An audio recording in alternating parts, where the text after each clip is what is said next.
একটা বিষয়ে আমরা কিছুদিন ধরে কিছু ইনপুট পাচ্ছিলাম regarding some persons who were trying to do recce of certain political persons. Accordingly আমাদের vigilance সাধারণত আমাদের vigilance গুলো একটু বেড়েছিল. So during our preliminary investigation আমরা জানতে পারি কি কোনো একটা লোক মুম্বাই থেকে এখানে হঠাৎ করে এসে এখানে থেকেছে and he has tried to approach some people. Accordingly আমাদের যে প্রিলিমিনারি ইনভেস্টিগেশন হয় তাই একটা নাম উঠে আসে, সে নাম হচ্ছে রাজারাম রেগে। নাও ব্রিফলি আমি আপনাকে রাজারাম রেগের ব্যাপারে একটু বলছি, ডিটেলে অ্যাডিশনাল সিপি এসটিএফ সাহেব বলবেন। রাজারাম রেগে হচ্ছে he is the same person 26/11 Mumbai terror attack যখন হয়েছিল, ডেভিড হেডলি যখন ইন্ডিয়াতে এসেছিল, এলইটি যে অপারেটিভ মেন কনস্পিরেটর যে ছিল, ও মুম্বাইতে যখন আসে he makes contact with number of people, তার মধ্যে একটা নাম ছিল রাজারাম রেগে। নাও রাজারাম রেগে তখন নিজের পরিচয় দিয়েছিল কি ও একটা পলিটিক্যাল পার্টির সঙ্গে যুক্ত আছে এবং খুব পলিটিক্যাল ইম্পর্টেন্ট লোক ও মুম্বাইয়ের ইম্পর্টেন্ট লোকেদের সাথে ও ডেভিড হেডলির দেখা করে দেবে। পরবর্তীকালে এই রাজারাম রেগের হাত ধরেই ওই পলিটিক্যাল পার্টির যে মেন হেড অফিস ছিল সেখানে রেকি করা হয়েছিল।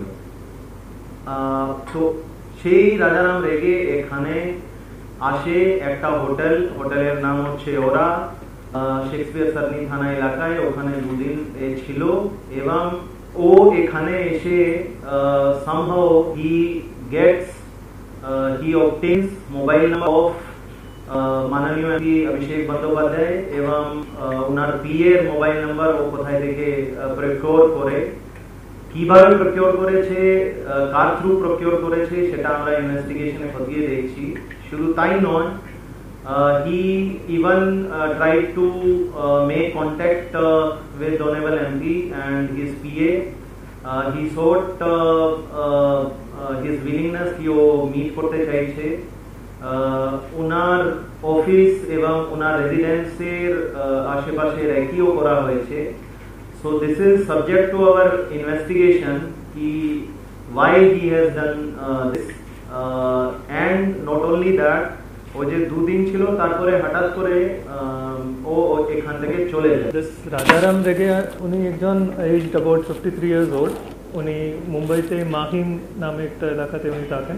উনি 2007 সালে যখন ডেভিড কোলম্যান হেডলি যখন ইন্ডিয়া ভিজিট করেছিলেন to conduct recce on behalf of Lashkar Taiba, মুম্বাইতে বিভিন্ন জায়গাতে গিয়ে specially Taj hotel and other important hotel যেখানে অ্যাকচুয়াল অ্যাটাক হলো ওইগুলো জায়গাতে গিয়ে উনি ভিডিওগুলো করেছিলেন।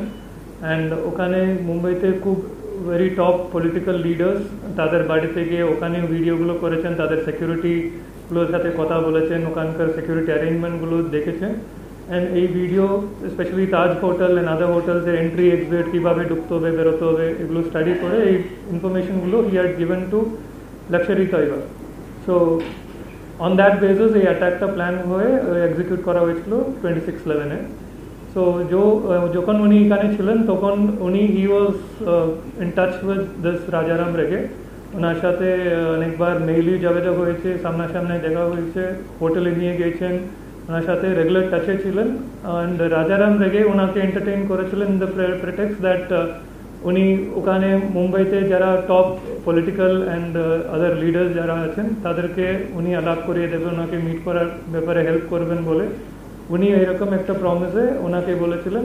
অ্যান্ড পসিবলি হেডলিও এরকম কোনো ওখানে টপ লিডার্সদেরকে এলিমিনেট করার জন্য, অ্যাটাক করার জন্য কোনো প্ল্যানের জন্য মেবি উনিও ওনাকে ইউটিলাইজ করে এই যোগাযোগ মেনটেন করেছিলেন। এটাই আমাদের প্রাইমারি ইনভেস্টিগেশন আমরা পেয়েছি।